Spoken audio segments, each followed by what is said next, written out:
So can I ask, when it comes to healers, like you've mentioned Jesus in the past, and there's other people around who've walked into a room and had miraculous effects on people who were sick or diseased, how does that then tie in with increasing their vibration or thinking about something else? What you're talking about is the power of influence. You hear us say, we say it often, that one who's in alignment is more powerful than millions who are not. It's like the demonstration that we had with our friend on the telephone earlier, that when you take the time to tune in to that higher frequency so that you are really in alignment with that, and then you hold someone as your object of attention, they benefit by your alignment. But you have to understand that law of attraction cannot put someone there who's not in the vibrational vicinity. That's why Jesus said it is your faith that has made you whole.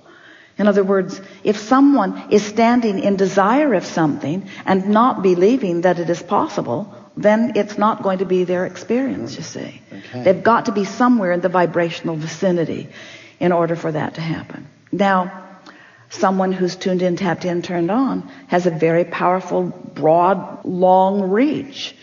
When you know the power of alignment, and when you know the love of source, and when you hold something as your object of attention, it benefits. This is the easiest way to really get to the heart of this important question with an answer that is right on target. You're going to feel this as it reaches you. Do you believe that everyone is an extension of source energy? Yes. And do you believe that source energy is looking at some with love and not looking at others? Or do you believe that source is aware of all? So therefore, everyone has access to that energy, yes? Mm-hmm. So you've got a direct connection with source, but you don't believe it, you doubt it. And so even though source is holding you as object of attention, it's bouncing off of you. You're not letting the benefit of it reach you.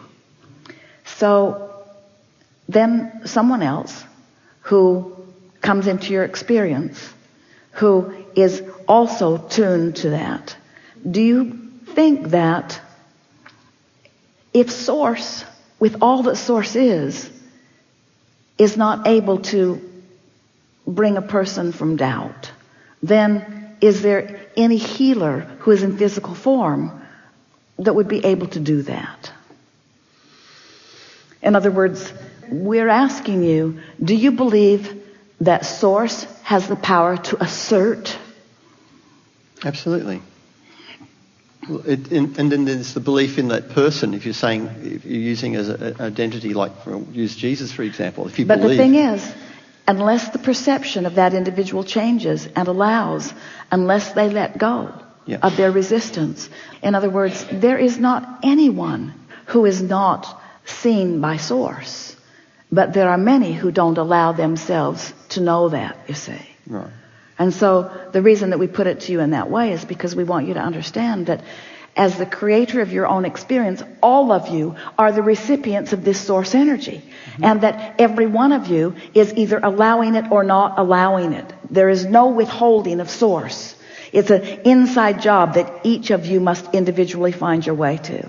And sometimes you don't find your way until you reemerge back into non-physical. But it is something that must be individually perceived. Mm-hmm. That might be a little upsetting to some humans because you want source to be so powerful that source can just zap you with knowledge. And we say, that happened when you made the decision to come here. All of you came knowing that you were extensions of that which is source energy. And so source never stops offering, but you've got to find some way to do step 3. That's really what we're saying. And so what healers do is that they offer such consistency of vibration that in time it causes those who have been resistant in nature to let go of the resistance and allow what was natural anyway. You follow?